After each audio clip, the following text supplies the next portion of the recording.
What I love about your podcast is what you call it. You're like, we're mostly together. And what we talk about here, some of it might be shit.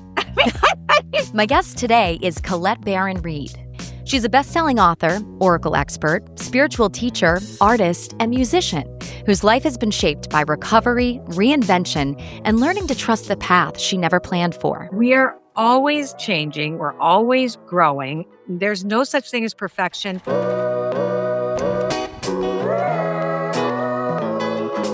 Thank you again so much. I really appreciate it. And I'm so excited because I did feel this draw to message you to come on. And it's so funny as, I'm looking more into what you're going through right now with, releasing your album. Congratulations. It's beautiful. Yeah.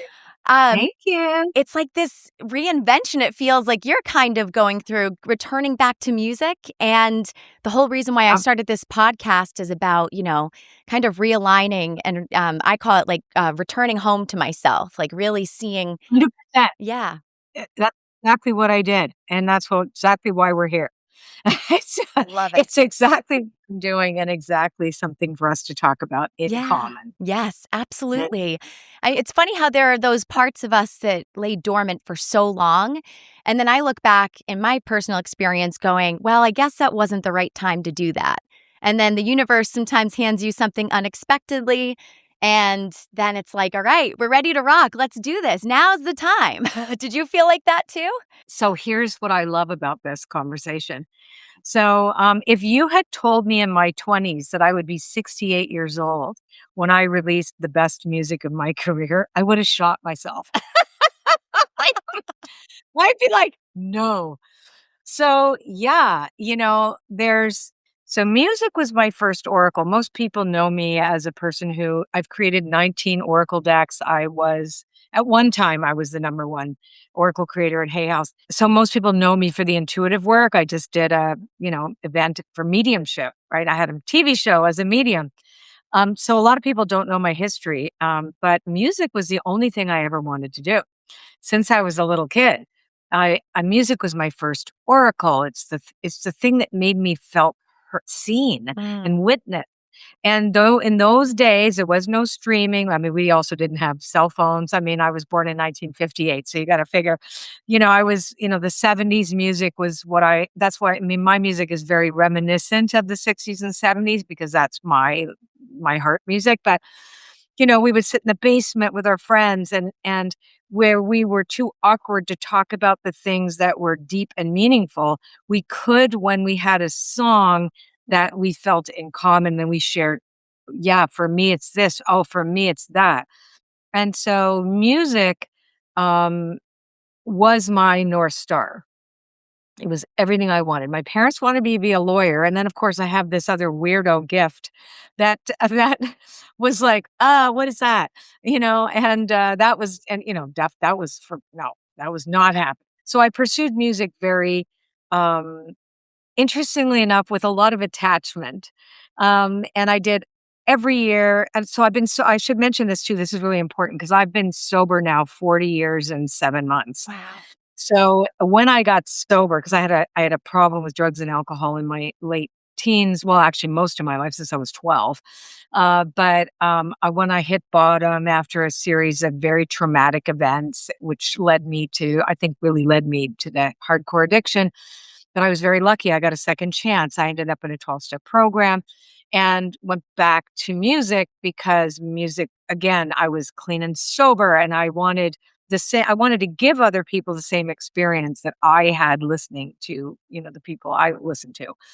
So that's when I started doing all these vision boards because I had been introduced to that after I got sober. Because people know me also because I do a vision board challenge. I have 60,000 people every year, that come to this thing online. So, I was doing it all the way I teach people not to now, which was with great attachment and great fixation. And of course, everything failed. But it didn't because I changed. I had to go through life. I had life experiences. And, hindsight again is the 2020 looking backwards going, wow, yeah. I had to learn that when I surrendered and said, "Thy will be done through me, thy will be done," because I really devoted myself to a spiritual path then, and still I'm on the same one, still same one. But and then PS, I want a record deal. But what I got instead was the opportunity to do readings, which was so easy for me. And I'm like, oh, okay, well, I don't really do this. I'm really a singer. Don't come back next year. I told people that for 6 years. And my career, and I was like, oh, this is a career. It's not supposed to be a career. It's just something I do to make money while I'm waiting for that record deal. Right. So that was weird. I had given everything up. And then, of course, in giving it all up, it came to me. So instead, I thought, oh, forget music. It's not going to happen. Every record deal I almost signed fell through, whatever. So I just like, screw it. I'm not doing this anymore. So I instead recorded a new age album. At the time, there wasn't any 24 track, actually, it was 48 track, with Mars Lazar, who was a platinum selling new age artist. And we did Journey Through the Chakras, and it went to #1 in Canada Wow. and became like a thing. And the head of Virgin Records heard it and was using it as a meditation tool. And the weirdest series of synchronicities brought me to EMI Music, that then offered me a record deal when I gave everything up. And I'm like going, really? But as soon as they found out how old I was, like the potential manager dumped me, and, like, oh, you're what? And like they thought I was 27 or 28. And then I said, well, I'm actually 40. And then that was funny because the first A&R guy loved me. The second guy that came in basically told me to my face, there is no career for you. You're too old. So, like, we're wasting our money on you. I would have never signed you because I came in through the president. Jeez. Yeah. Oh, yeah. That was then. But that was then. So this is when you're 40, and it's so ironic because now it seems like this is around the age that everyone things get a little shaken up now, you know what I mean? Shaken up, and people are doing those huge career and life pivots, and things are coming to them going, "Why did I just waste all this time of my life, doing the 9 to 5 or following the blueprint that, I thought I was supposed to do?" And I feel like, because I'm almost 40. So you're speaking to me right now, like where you're at, Right. where you drop everything and then that's when things really start to come. You're like, whoa, what's And that happening? did come. And Right. that came. Right. Right? Just like your podcast, just like all the new things that you're doing right now, right? And you're speaking to women, but the women you're speaking to are also my age, because there is no expiry date on us. Yeah. Somebody slapped that on our heads, right? But back then, the music industry was very different. And it's not like I went to do something that was not mine. Like Hay House came calling, and I went, and I've had the most extraordinary life. I have nothing but good things to say about and I've had some pain, I've made mistakes, I've done these things, but I've had a life that is hard. I work hard though. I mean, I've worked very hard. I create things, but I was given, here is a path, and the universe went, hey, you gotta choose, like, we're giving you this, and I never did anything to pursue the intuitive path, ever. I never even Wow. gave it a business card. It was like, I don't really do this. So when the music came and then I experienced that, I'm like, but the one thing I did leave with, because I my first album I did with Tori Amos's producer, Eric Ross, who, was known for her work early on with her first 2 albums, and then went on to work with Chris Isaak and some really big, Wow. big names. But Eric, did my first album with me, and we stayed really close friends. And I just went, "Okay, fine." I knew I would drink if I stayed in the business. Also, I wasn't mature enough at the time to understand that the art was my priority, that the creativity was a gift from the universe or from God, use whatever language you want, the goddess, the creatrix of the universe, and I got caught in the business of music, Mm. which is, you have to write a hit. You have to do something for this marketplace. And I can't, and I couldn't. So here's the riff, which was so interesting. So I then have gone on, as you know, to work with people. My best people that I work with are people in transition, women in transition. All the work that I've done with Oracle School and the intuitive, coach certification, all the things that I created is about the question, who do I need to become to have the life that I say I want? And So of course, I have to do this work too. And I started getting antsy about music again. And I'm like, I need to express myself. And also because I think the world, I am a very, how to put this, I don't pander to polarization. I don't pander to that. I don't pander to controversy. I'm not interested in it. I don't use my platform, which is not that big, to espouse anything. Like my rooms are filled with people who vote differently. But so I say, like, hang that at the door. We never talk about that in here. What we want to talk about is what do we have in common? Mhm. And I'm telling you, it's an amazing social experiment because everybody kind of finds that they want the same thing. I love that. Yeah, I love that. We should do that you for gotta laugh, everything. right? And to find out where is our humanity in all of this, right? Where is our humanity? But again, I stay out of the whole politics thing. Yeah. But my point is that I am not vocal about a lot of the things that personally really impact me. And I got to a place where I needed to say something and I could but words fail me because we live in this digitized quick soundbite universe and a Yep. soundbite is not going to express all the feelings I have about the things. So the only way I can do that is through music or through creating oracles and I took a break Mhm. from oracle creation for a couple years. So I knew that the only way I could express this part of me is through music because I find that the lyric of a song is not just the song, it's the tension between the notes, and I it's the it's what it's the evocative quality of what's between the lines, right? Not necessarily what's just spoken in words, and so, that's why oracles were so great for me to write because and to create because it's like songwriting. You know, you have to kind of go, "How does it impact me? Where does this land in my body?" So, yeah, so at 68 years old, I went and recorded this album. In 8 days, I recorded a 10-song album. I actually have 11 songs now. Wow. And my friend, Troy Carter, he says I can use his name, who was Lady Gaga's manager. He managed, John Legend and Charlie Puth and all these people. Anyway, I called him up. I sent him the music, and then I wanted to throw up. Then I'm like, "What have I done? Oh my." He's gonna tell me, "What are you crazy? You're a 68-year-old woman doing this." And the next day he said to me, "This is really good. You really need to go do this." You know, and then it turned out he changed his whole career to help independent artists now. So that was kind of interesting too. I'm like, "No," he Mm. goes, "These are the you should be taking." And he goes, "This is really good." I said, "You don't think I'm too old?" He goes, "No, everybody's listening to this kind of music now. And they're listening to older artists." And what happened back then, 22 years ago was the last time I did a music project.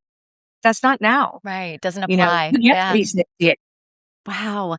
I have chills with you saying that because, the fact, like, again, the synchronicity, the timing, right, of everything, even how he's working with independent artists now. And also the fact that you had that visceral reaction, like you wanted to be sick after. I take that.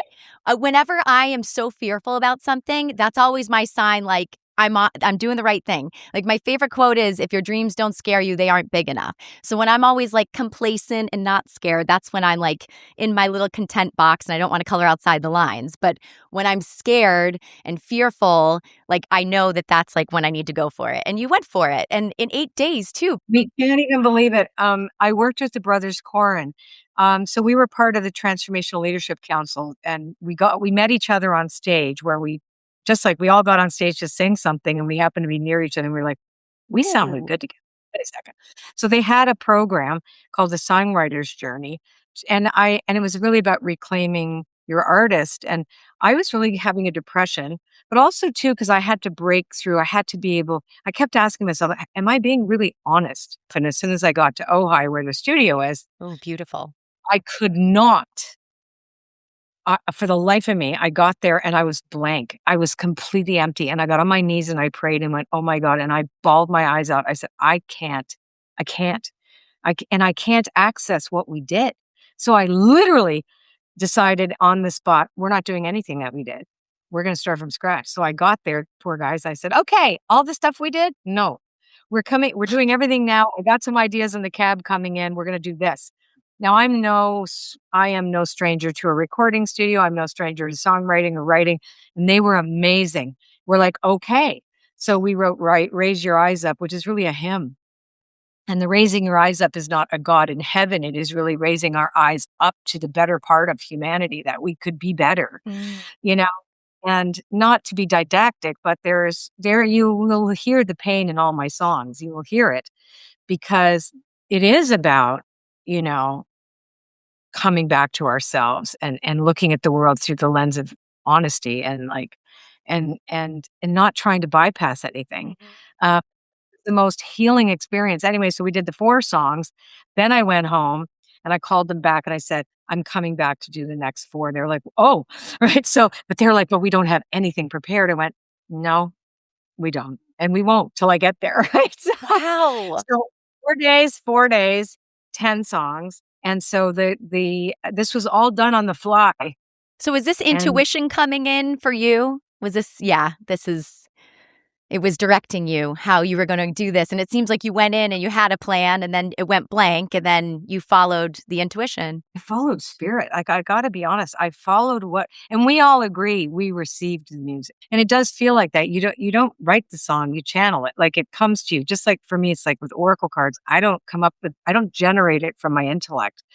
I tune into it and it comes to me. So we all, as the 3 of us, like me and Torald and Isaac, I wrote the melody and lyrics, although I will say that Isaac came up with 2 really important lines, one in one song, one in another song, so I give credit where credit is due, but the stuff wouldn't have been written if it wasn't for the 3 of us in the room, the Right. frequencies of 3 of us. Doesn't matter who did what, we did it, and I've never sung like this. How so? What's the difference?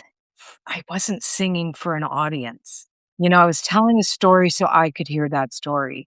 And I was sharing, I was feeling it, I wasn't singing it. It was a very different experience for me. Hmm. You'll hear some of that off key some things too, but which we wanted to keep because I hate AI music. Yeah. That I will be opinionated about. I'm very opinionated Yep. about some of the stuff with AI. But, I did feel like this was the most honest thing I've ever done. And it's not for everybody. Mhm. It's not gonna be for everybody. It's very distinctly reminiscent of 60s and 70s music. Mm. It sounds very, like, kind of like if Tori Amos, um, Joni Mitchell, and, I don't know, somebody else said another name of somebody had a baby, it would be me. I can't I love that. like, this Kate Bush. They said if Kate Bush, Joni Mitchell, Tori Amos, and one other person, Sarah Brightman had a Oh, okay. baby. Yeah. So I'm like, "Oh, that's so funny." Oh, But it is. Cost me a fortune to do, but I am so happy that, like I said to my husband, it was our 20th wedding anniversary. I said, "Can I spend this money on this album?" So we didn't go to Europe for our 20th. It went to this instead. We so my wedding anniversary plans went to the album, and I'm so glad. but that's okay. We have to fill our cup, you know, when we feel that there's something speaking to us really strongly, obviously, you know? And it's so awesome that you listen to that because I feel like there are so many people, we are handed these gifts. They're innate, I should say. The gifts are innate, but we're handed these opportunities and these roads to take. And the big question is, are you going to take them? You know, because if you don't, well, life would look a lot different, right? So you're like choosing to take this route. And um, And you could, like, the I think the thing is that there's no guarantee or certainty that you're gonna be successful. Mhm. Like, I was successful in the fact that I did it, and the fact that I did it at my age, because I really this part of my career really is about supporting people to move past their glass ceilings, and take the expiry date off your face, right? Especially women, postmenopausal women, right? I know you're not there, right? But yeah, I you're in think I'm your in 40s. Perry. Change too, like women in their 40s, where you are right now, and you're entering into this really important part of your life. That's called the midlife, right? Mhm. 40, 45 is midlife. That's what's considered the midlife. And this is a time for you to get serious about who you want to be when you grow up. But then we are taught in our society, look at anti-aging, get your facelift. I'm not saying I'm not going to ever have one. I might, maybe when I'm 70. I don't know, right? Maybe not. I'm 68 and I look pretty good. Yeah, you do. Um, I was going to say. not even the point. It's like we are taught that aging, we get discarded, we get invisible. If we don't have the male gaze and we're not sexually attractive or whatever, Mhm. then we're just thrown away or put in our culture, Western culture, like North America, we throw them in, throw them in the bin. Yep. Or like, now you're retired. What does retired mean? Oh, you don't really get to do it, and that'll just be your hobby. And Mhm. I'm like, no, I wanna show women, you get to do this, like, and men too, like, you are not out of steam. Right. This is, productive, rich, and in your group too, your age group too, same thing. Like, it's learning because most of the time you're gonna be an empty nester. Now, I don't know because women are having babies later, but, like, a lot of the times, your 40s is when, okay, the kids have gone to college now. You get your like, ish, right? Mhm. Maybe a bit, but it's like, well, what if you've spent your whole life only working for other people, looking after people? Now, what about you? And it can be a time of real crisis. Mhm. And it's destigmatizing that whole aging, and I think that mindset that people subscribe to or our parents or grandparents, great-grandparents have subscribed to, it's like they've written themselves off. You know what I mean? And they're We like, are "Okay." complicit. Yeah. You know what I'm noticing? We are so complicit with the so you see, now I'm getting opinionated. It's like all of a sudden I'm like, I'm opinions that now I'm gonna talk about, right? Yeah. So it's not just about oracles. But it is because it's like you're your own oracle. You have your own wisdom inside you. Like, Mhm. what we have agreed, we have acquiesced to a society that we have been conditioned to believe that there's certain rules, regulations, etc. And women have the hardest. And you know why women have the hardest time too? Because women are trained to go after each other. Women are trained to see that there is scarcity in the world. Now, I don't care what anybody says. I see it online. It's the women that go after the other women. We need to get together, Yeah. and really support each other's rise. As soon as it's too successful, well, there must be something wrong. She must have took it from somebody else. She must have done something. She must have, like, Mhm. it's like, it's because we are trained in scarcity. It's not because we think, oh my God, there's not going to be enough for me. There's not gonna be enough.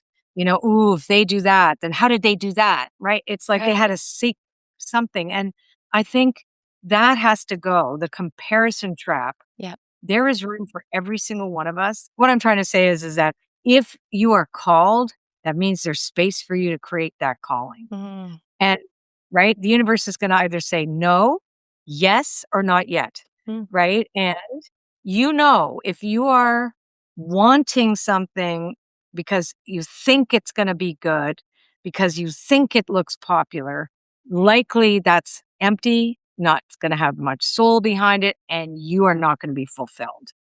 If you are called to something and you're scared shitless about that, and you're like, "Ooh, what if I do this?" And like, "Then what?" But you go do it anyway, Yep. you're gonna be fulfilled Mhm. and will have more to give others. So it's not just a self-centered choice. It's not selfish to do this. When you feel more at peace with your own self, you have more to offer other people. You have more to give other people. Mhm. You aren't looking at scarcity because you're fulfilled. You're not looking at what you didn't get. You're not looking at what you didn't do. Right. You're not angry that somebody else did it and you didn't do it. It's different, right? Right. It's Right. very, very different. So, Colette, how do you get around the comparison trap that you were speaking of? Well, sometimes I do it, sometimes I do it, and it feels really dirty and gross. So and I do still work a 12-step I still, like I do, surrender it to God. I'll do a drawing, my art of manifesting will draw it out of me, and I'll feel really sad for thank you, for the little girl in me that Mm. believes there's not enough. Ooh, that's pretty powerful. The little girl in you that believes that there's not enough. So, like, going back to when you were younger, believing that there's not enough and, like, speaking to her? Just knowing that that part of me is active, right? So, Mm. I was raised by a woman who was traumatized in World War II. Both my parents came from after World War II, never told us about the war. Not I didn't find out until I was in my mid-20s that my mother believed her father, who came to rescue her in Berlin, he was from France, he was from Paris, and was picked up by SS officers at the door and put in a concentration camp where he died, you know, was Jewish. She hid the fact of anything about her life. She came to Canada, made up a whole new life for herself, and she believed she was Jewish and took us to church every Sunday, right? So there was a fear that if you were yourself, oh, and she told me she married my dad for security, even though she did love him. He was 20 years her senior. And she built a life in Canada, and her idea was, money, property, prestige was going to keep you safe, and there's not enough. You got to have to work really hard and go for it. And because there's not enough, because there's not enough. So, right. And if there is enough, then you better hold on to that. Right. So there's a lot of I had to unlearn a lot of things. Um, so there is a part of me that I got conditioned like anybody else, like, Mhm. oh, maybe I am too old. Like, oh my God, look at all the lines in my face. Oh my God. Then I'm like, no, gotta love those lines. And some days, I see a friend who's done a ton of work on herself or whatever, and I look and I go, should I do that? Like, well, I'm not. Listen, I'm no saint because I haven't done it yet. But I guess the thing is that I want to have the motive to do it is not because I'm afraid of being invisible. I want to do it because I think it might make me look better for me, For you, right? exactly. Yes, yes. That's important. Like, how do you handle it, right, when you feel that Right. comparison thing? I mean, honestly, I always would ignore those comments, even though sometimes I'd be like, what the heck? Especially the women. It wasn't the men. It was more It's the not the women men that that would bothers me, it's women. yeah, it would bother me so much. And, when I was working on the news, I was very much myself and like just my own personality and didn't necessarily fit the mold, I would say, of like your typical broadcaster. I would sing on air. I would, just kind of do whatever comes to me within reason, obviously. If there's a horrible story, then I'd rope it in, but reel it in. But but I feel like I was doing a disservice to other people if I was not being my authentic self and bringing Agree. that forward. I think by more of us returning home to ourselves, even by you putting out your And there's album. hope. Yes, there's hope. And you're also leading by example and showing other people. If you're doing it for yourself, number one, I say that that's a win, right? I mean, I'm doing this podcast, and if there are people that don't like it or why is she doing it? Or, I even have some people who I thought would support it and then never ask about it. And I'm like, that's okay. I'm doing this for me. I just feel like we need more light workers out there doing what matters to us. And I feel like if there's more of that, maybe by osmosis, that'll kind of trickle and spread around and people will be happier. I agree. I totally agree. And I also think too that, you know, I've really been very, very aware of the fact that I share information, I share and I teach what I know, but I also do not want to be on anybody's pedestal. I am a fallible being that doesn't have all the answers. And I'm very clear about that. This is what I do have. And if you want what I have, right, and you're interested, but I always tell people take what you like and leave the rest. Mm-hmm. You know, if you need to outgrow a teacher, let yourself do that. Like, we don't have to burn down the castle because we decided we wanted to go to another castle, Right, right? So it's exactly. like go. It's like really important to to share and to go do. Like I'm training teachers in the art of manifesting right now. We're in our second group. We're me and Anna Denning, my partner that I did the book with, we're having the time of our lives. We have such great, but we're telling them, go make this yours. Right. Like, go make this yours. We want you to go make this your own. Like, Mhm. go do, we've given you this outline to do this work. Now go help other people with this, with the way you've been helped by it. Mm. Understand how it works. And we are having the best time because it's, gone are the days. I guess in the beginning, I thought, this was the way it had to be. Like, I thought maybe this was the way. And now I realize there's so many ways. There are so many ways. And I have a way. Mhm. Right? Right, right. So it's also easier for me to really feel just very good as long as I stay in my integrity, stay in my authenticity. Mhm. And when I change, to talk about it with transparency, Mhm. right? To say, okay, this is what's happening, and here's what I'm learning from it. And then it kind of gives permission to everybody to be part of the story as opposed to a top down kind of thing, like, because Yeah. changing, even in teacher student relations and stuff, I think it's, I'm giving away information and go make it into your own. And I think that it's also because it's my age, I think too. It's like I'm in the mentor phase Right. It comes where with I wisdom, just the years. Yeah, definitely. I also, before we go, I did want to really touch on, because you are so vocal about, the recovery and 12 step. And I feel yes. like now more than ever, I just feel like that mental health is just like suffering so badly right now. Not like it never, I just feel like you're hearing more. When you were getting sober, the first time you had to let one identity die before another could emerge. How was that? How was wrestling that? So sobriety is not about stopping drinking and stopping taking drugs. Sobriety is about who you become, peeling the layers of crap off that you identified yourself with, the concept of being a victim. Even if I have every reason to have that label, right? I mean, I was most definitely victimized in a very violent way. Uh, More than once, like, especially when I was 19, 20, 21. And then, you know, we're pretty sure I was molested by a babysitter Oh, next, but sorry. whatever, it doesn't matter.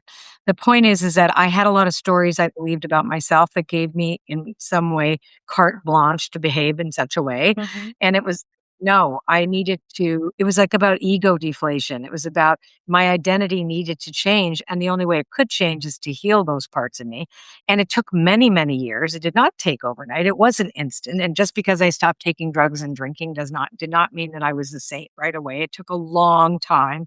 And I'm still doing the work and I'm still in, I go through phases where I'm in therapy and then I get out of therapy. I'm in therapy again now as I move to this next layer of my life. Mhm. I've just now dealt with all the deep mother wound. This album is a lot about that too. There's a whole song about her in the album.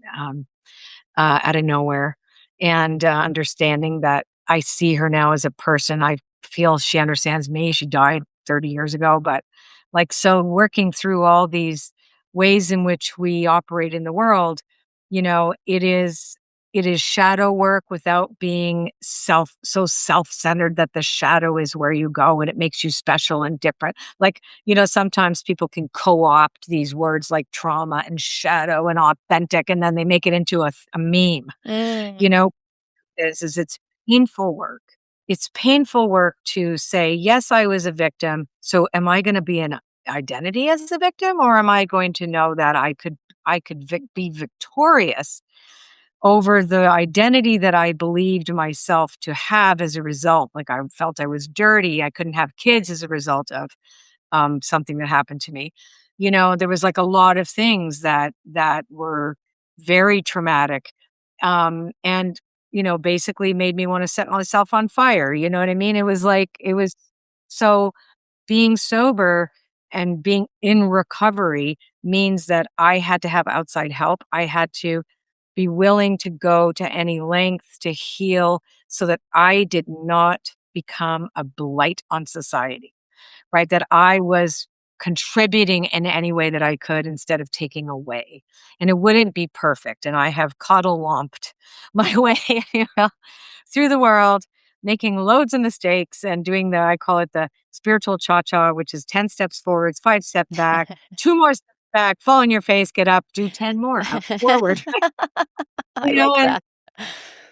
and just not expect perfection, but don't quit. Mhm. Don't quit looking. And like, my whole life has now, I've realized that life for me is a gift. I got a second chance. Sobriety for me is a second chance, and I could screw that up at any day because alcoholism is a disease. It doesn't leave you, and it tells you things if you stop being vigilant that, oh, you could have a drink. You haven't had one in 40 years. That means you're not an alcoholic. And then off I go and I'll kill myself, right? So, Right. and from depression, I have ADHD, I have all of these things, right? You name it, I can click, click, click, click, click. Well, why is that? Is there a name for that now? That weird thing that I am, right? It's like, Yeah, it is yeah. what, It's almost like we but believe the labels in a way, right? Yeah, I have no problem calling myself an alcoholic and an addict today, even though I haven't picked up a drink or a drug in over 40 years, because I have that mentality and I dare not ever forget that. So I mean, some people say, "Well, don't you shouldn't be saying that. That you're affirming that you're that." I went, "Yeah, yeah. Well, if I start affirming that I'm fine and I start drinking in front of you, you wait and see what happens." Right? Right, right. So I want I don't wanna be a better person just to virtue signal, right? I'm allergic to virtue signaling. I wanna be the better person so I can leave whatever tiny patch I stood on a little bit better than I got there. Like, Mm, if I could just do that just a little bit better, then I'm doing what I'm here to do. If I can serve with whatever skill or talent that the universe gave me, then I'm doing the best that I can. Yes, I did the album for me, but it also enabled me to come full circle all the things that I am that could maybe touch people. And it won't touch everybody, but it already is. I'm getting letters from people that say, I don't feel alone listening to your music. Oh my God, la la la. What I always wanted.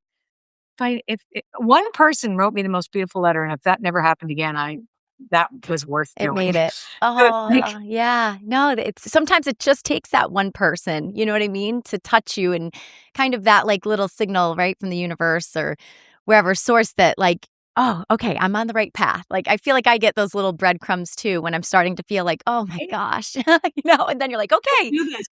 Oh, I did it. I Yeah, did right? exactly. And we know when we are feeling that we are doing something valuable, that's not just for ourself, like, like, when we're receiving something, we know it's not just ours, like, we really believe, like, this music is not my music, it's everybody's now.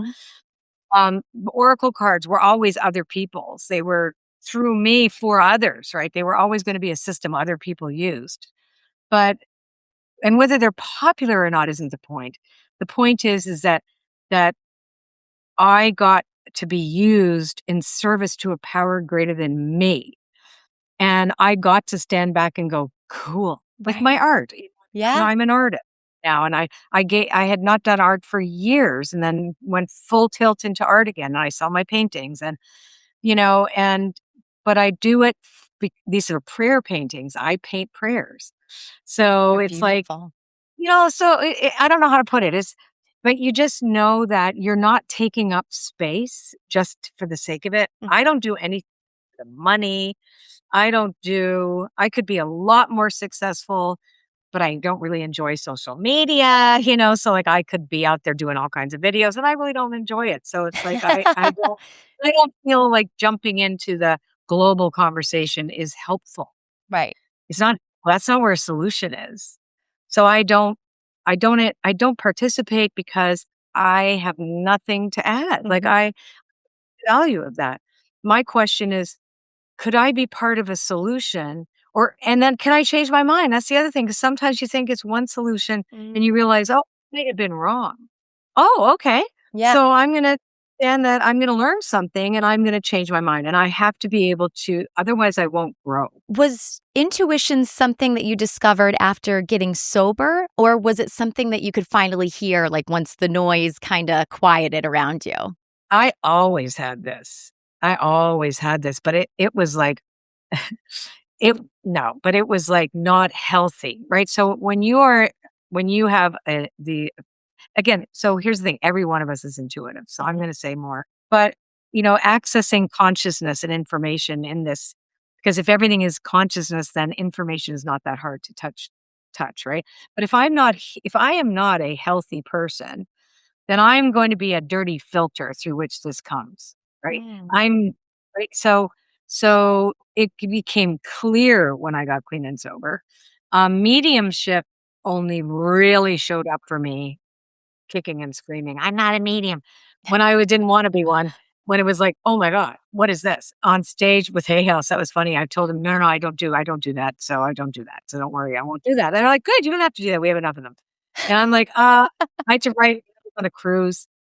So there was all of us authors, and I got on stage, and it was the craziest stuff. I saw some guy walk by, and I was able to describe him, and then this woman's husband, and who had died, and he told me his name, and the boat was named. That it was like all this crazy stuff, And then I was like, "Holy shit," and my husband had never seen me do that. So afterwards, I got off the stage, I looked at him and, "You're not gonna leave me, are you?" He's like, "You." And then I had to write the president of Hay House, "Hi, I said I didn't talk to dead people." "Well, I do, apparently. I actually do, and all the times when I was doing independent readings and I would know things about people who passed away, I was just saying, like, "I'm just really good at this. This is not really a dead person." Now I look back going like, "Wow." So, I just wouldn't own it. So, a lot now I'm just, "Whatever, use me. Use me as thou wilt, and so be it." But our society is changing dramatically.